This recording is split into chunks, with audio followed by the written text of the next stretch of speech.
अरे सरस्वती, सुनती हो, एक खुश खबरी है, जल्दी बाहर आओ ना, कहाँ हो?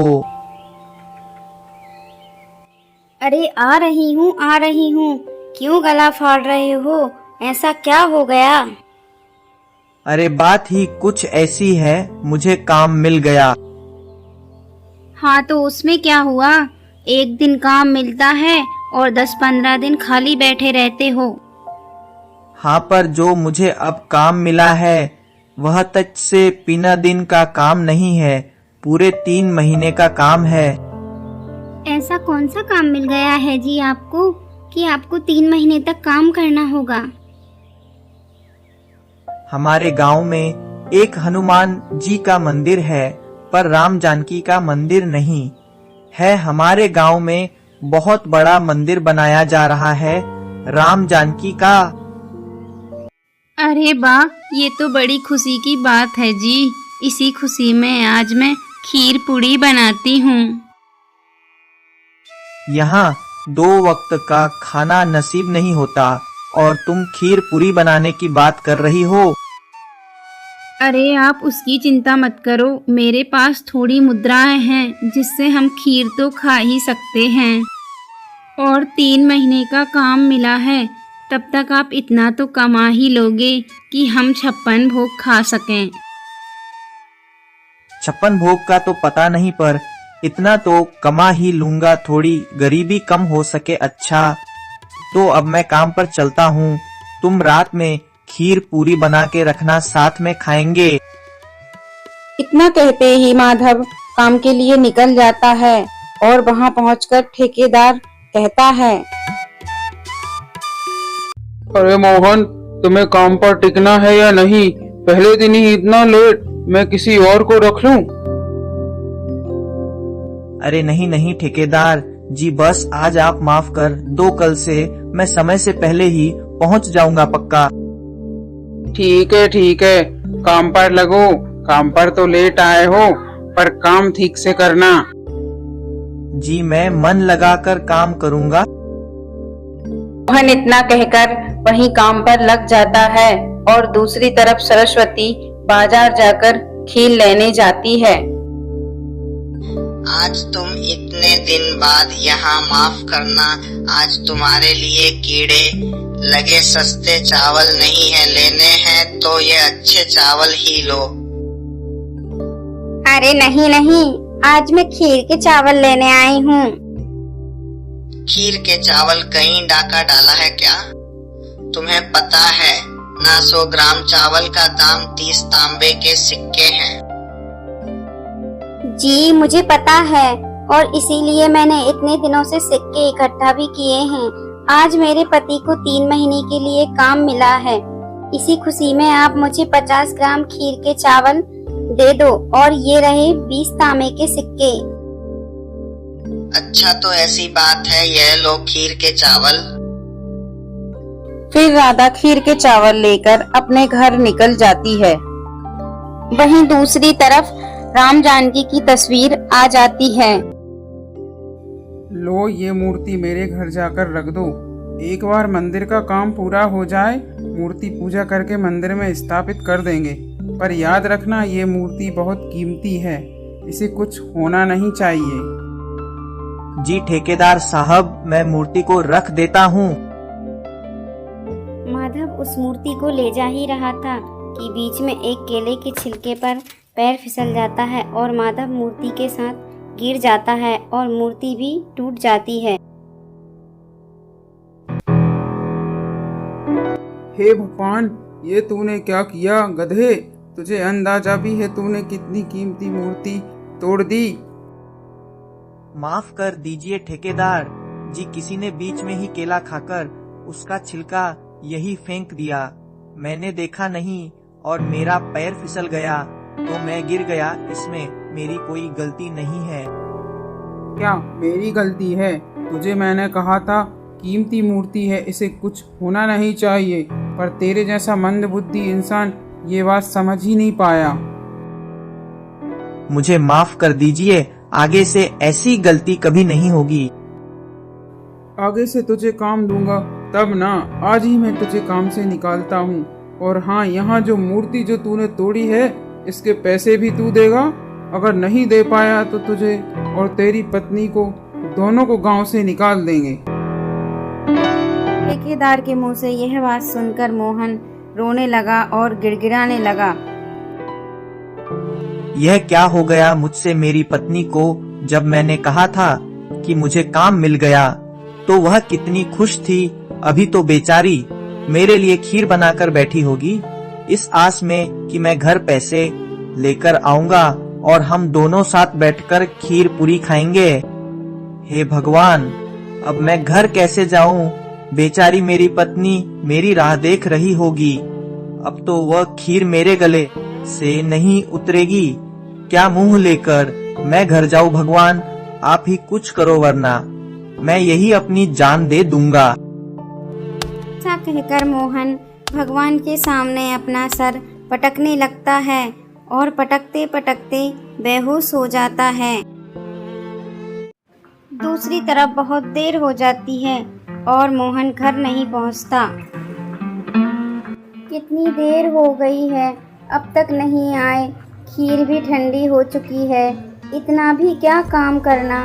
कहीं ऐसा तो नहीं मेरे लिए उपहार लेने गए हों? ऐसा ही हुआ होगा। चलो थोड़ी देर और इंतजार कर लेती हूँ। सरस्वती इंतजार ही करती रह जाती है, पर मोहन घर नहीं आता है। वहाँ से दो औरतें गुजर रही थीं, तो वह सरस्वती को देखकर कहती हैं, अरे सरस्वती, किसकी राह देख रही है? उसके पति की तो नहीं जिसको काम से निकाल दिया गया। काम से निकाल दिया गया? ये क्या कह रही हो बहन? अरे तुम्हें नहीं पता क्या? अब तक तो पूरे गांव में पता चल गया है कि तुम्हारे पति ने राम जानकी की कितनी कीमती मूर्ति तोड़ी है। इसी वजह से काम से धक्के मारकर निकाल दिया गया और कीमत भी चुकाने को बोला है। तुम्हारे तो भाग्य ही फूटे हैं बहन, जो तुमने ऐसे आदमी से शादी की। शांत हो जाओ, एक शब्द और नहीं। कुछ भी कह लो, पर मेरे पति के बारे में एक शब्द नहीं सुन सकती मैं। तुम्हारा धन्यवाद, जो भी तुमने ये बात मुझे बताई। अब तुम दोनों यहाँ से जा सकती हो। हाँ ठीक है, हमें भी कोई शौक नहीं है यहाँ रुकने का। हम तो तुम्हारी भलाई के लिए कह रहे थे। वे दोनों ऐसा कहकर वहाँ से चली जाती हैं और सरस्वती बेचारी रात भर मोहन का इंतजार करती रहती है। सुबह हो जाती है, फिर भी मोहन घर नहीं पहुँचता। तब तक मोहन को एक सपना आता है। सपना था, बहुत बुरा सपना था। माना कि ठेकेदार ने बदतमीजी से बात की, लेकिन मुझे उनके बारे में यह सब नहीं सोचना चाहिए था। मैं यह खटिया सपना देख भी कैसे सकता हूँ?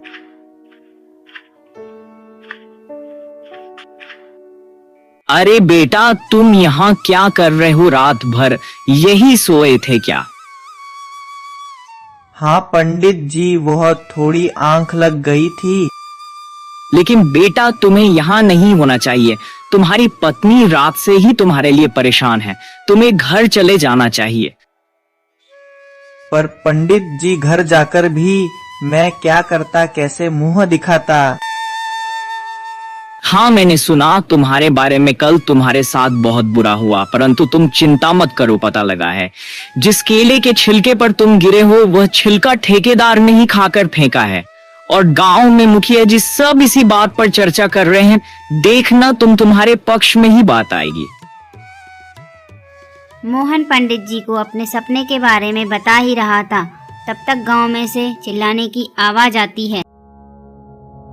अरे जल्दी चलो, ठेकेदार के घर पर आग लग गई है।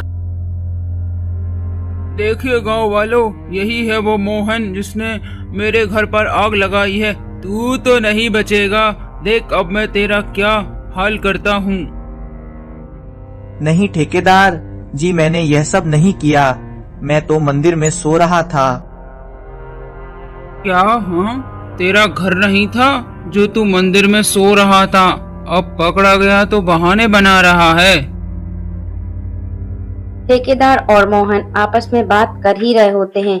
तब तक गांव के मुखिया जी आ जाते हैं और ठेकेदार से कहते हैं, मुझे सब पता है ठेकेदार, वह छिलका खाकर तुमने ही फेंका था। यह अच्छा है, खुद की गलती दूसरों पर थोप देना। मैं आज से ही तुम्हें कम से निकलता हूँ और किसी और को मंदिर का काम सौंपता हूँ। यह आप अच्छा नहीं कर रहे हैं मुखिया जी। माधव, तुझे तो मैं देख लूंगा। मोहन मुखिया जी का धन्यवाद करने के बाद मुखिया जी मोहन से कहते हैं, अब तुम घर जाओ, तुम्हारी पत्नी तुम्हारा इंतजार कर रही है। मोहन घर जाकर अपनी पत्नी को सारी घटना सुनाता है। चलो अच्छा हुआ मुखिया जी ने सब संभाल लिया, नहीं तो हमारा क्या होता। हम तो उतने गरीब हैं, ऊपर से कर्जे में पड़ जाते तो। अब यह सब छोड़ो भाग्यवान, जल्दी से कुछ खाने को दे, दो बड़ी भूख लगी है। हाँ, मैं अभी आपके लिए खीर गरम करके लाती हूँ। तुमने खीर नहीं खाई क्या? आपके होते हुए मैं पहले कैसे खा सकती हूँ जी, मैं अभी लेकर आती हूँ। वे दोनों खीर खा लेते हैं और देखते ही देखते रात भी हो जाती है। तभी मोहन को एक सपना आता है। सपने में वो छटपटाने लगता है। ए जी, उठो तो, क्या हो गया है आपको? इतना झटपटा क्यों रहे हो आप? क्या बुरा सपना देखा आपने? बुरा तो देखा ही, पर असली सपना भी देखा। असली सपना? वो कैसे जी? ये क्या कह रहे हैं आप? जब मैं मंदिर में जाकर अपना माता पीटा तो मैं बेहोश हो गया था। तभी मैंने एक सपना देखा, ठेकेदार के घर में आग लग गई थी और हुआ भी ऐसा ही था। अगर मुझे दिखने वाले सपने सच होते हैं तो यह सपना भी सच होगा। हमें कुछ ना कुछ तो करना होगा। सरस्वती, जल्दी चलो यहाँ से। पर कहाँ? वह सब बाद में पूछ लेना, अभी निकलो यहाँ से। मोहन और सरस्वती वहाँ से चले जाते हैं। उसके कुछ ही देर बाद ठेकेदार वहाँ आ जाता है मसाल लेकर। तूने क्या सोचा था? तू बच जाएगा? आग के बदले आग। मेरे घर में आग लगाई थी ना तूने। अब तू और तेरी पत्नी इस घर के साथ ही स्वाहा हो जाएंगे। ठेकेदार के आग लगाने से पहले मोहन और सरस्वती गांव वालों को लेकर पहुंच जाते हैं। मुखिया जी, आप यहाँ? आपको कैसे पता चला मैं यहाँ हूँ? हमें माधव यहाँ लेकर आया है। जब तुमने यह योजना बनाई थी तो माधव ने सब सुन लिया था। अच्छा हुआ माधव जो तुम हमें यहाँ लेकर आए, वरना हमें तो इसकी असलियत के बारे में पता ही नहीं चलता। गांव वालों, पकड़ लो इसको। कल सुबह होते ही इसे महाराज के सामने लेकर जाना, वही इसको दंड देंगे। मुखिया के आदेश देते ही गांव के लोगों ने ठेकेदार को पकड़ लिया और ले गए। लगता तो ऐसा ही है। सरस्वती, कल का सपना तो पूरा हुआ ही, लेकिन आज भी मैंने देखा कि ठेकेदार हमारे घर में आग लगाने आ रहा है। वह भी सच हो गया लगता है। मुझे भगवान ने भेंट स्वरूप आशीर्वाद दिया है। भगवान का लाख लाख शुक्र है। ये अच्छा हुआ कि आपको आग लगने से पहले ही सपना आ गया, नहीं तो क्या से क्या हो जाता। अब उसकी चिंता मत करो, अब सब ठीक है। चलो चलकर सो जाते हैं, क्या पता फिर कोई सपना आ जाए। अब मैं भविष्य देख सकता हूँ तो मेरा तो सोना अत्यंत महत्वपूर्ण है। उसके बाद वह दोनों जाकर सो जाते हैं।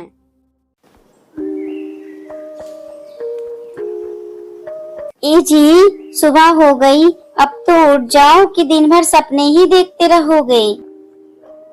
कितना अच्छा सपना देख रहा था और तुम हो कि देखने ही नहीं देती। ऐसा क्या देख रहे थे?